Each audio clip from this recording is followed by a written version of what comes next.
Hey, Thriving Therapist. I just wanted to hop on here. I have a few minutes and I wanted to tell you a little quick story and I wanted to ask you a very, very important question.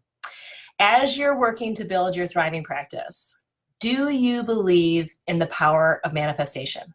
Some people think it's a little woo-woo. Some people think it's a little non-scientific.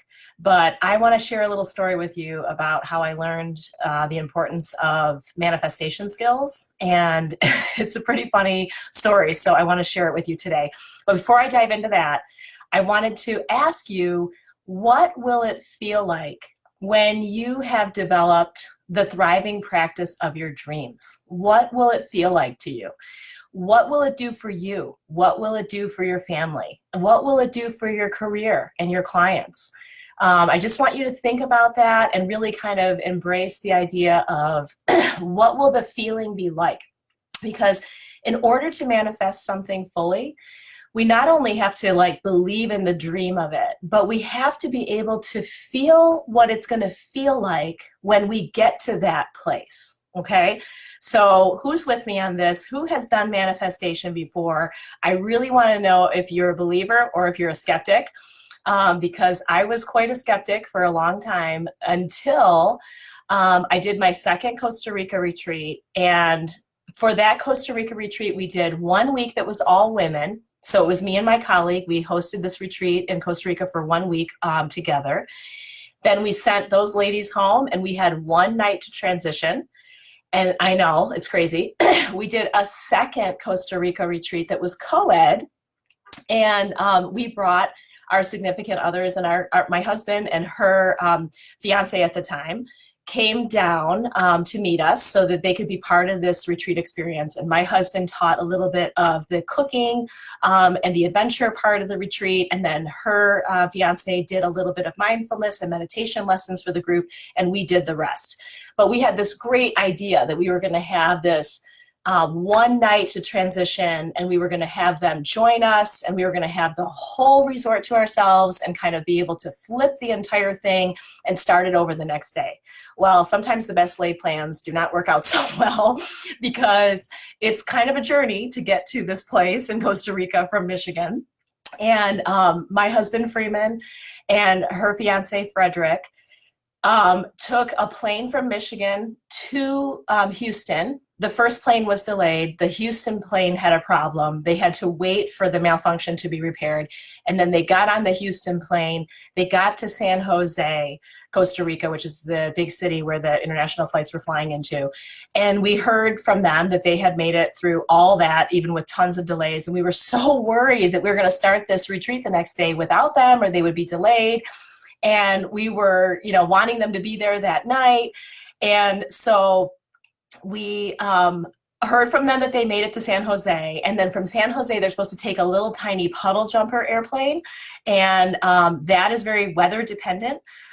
So all we wanted to do was be sure that they were going to make it on to that last puddle jumper plane of the day, because after that, there were no more flights that evening leaving from San Jose.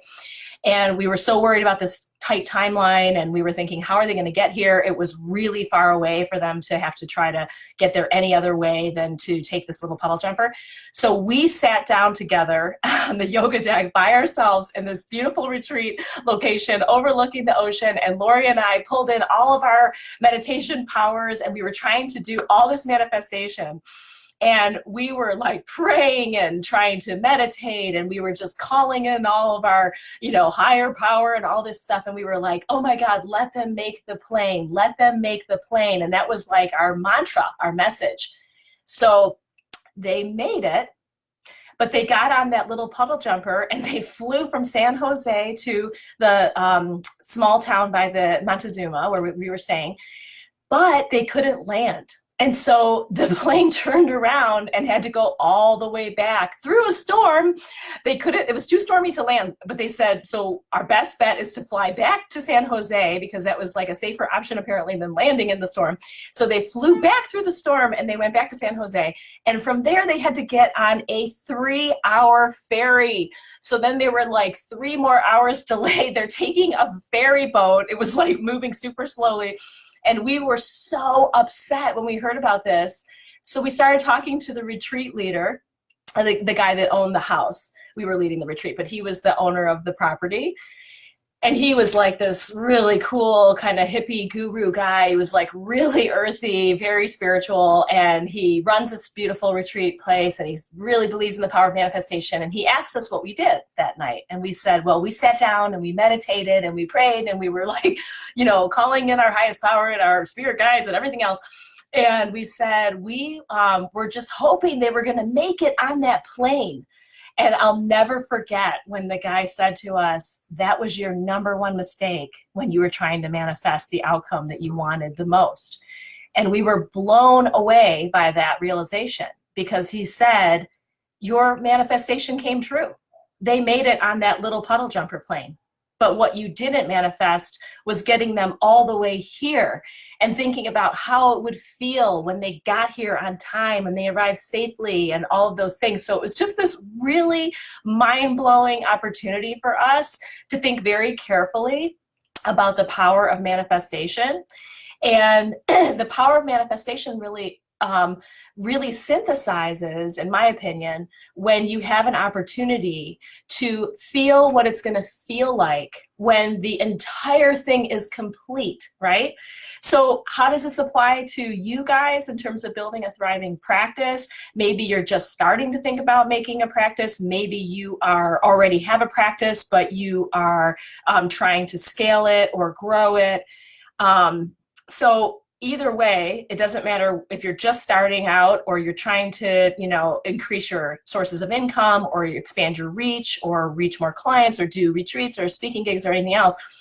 What you want to do is spend a few moments living in the dream of what it's going to feel like when you have that thriving practice, when it's exactly the schedule you want, when you're working with exactly the patient population that you want, or when you're doing just the sweet spot amount of work that you want to do, and you're not overexhausted or you're not spent or tired or anything else. So I do think that that's a really important lesson, which we both learned by the time that they got to the retreat house. It was like 2 o'clock in the morning, and they had taken planes, trains, automobiles, ferries, and like a Range Rover at the end, like for another 2-hour drive through the mountains. It was really crazy, but they made it, and it was just a really good opportunity to learn about the power of manifestation. So remember, when you're trying to manifest a really great outcome for your private practice or for your life or for your income or for anything else, you want to spend some time kind of visualizing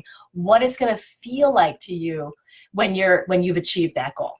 All right, so let me know what you think, you guys. Manifestation. Are you a believer or are you a skeptic? Has it worked for you before? And are you willing to try it? All right, I'll talk to you soon. Have a great day.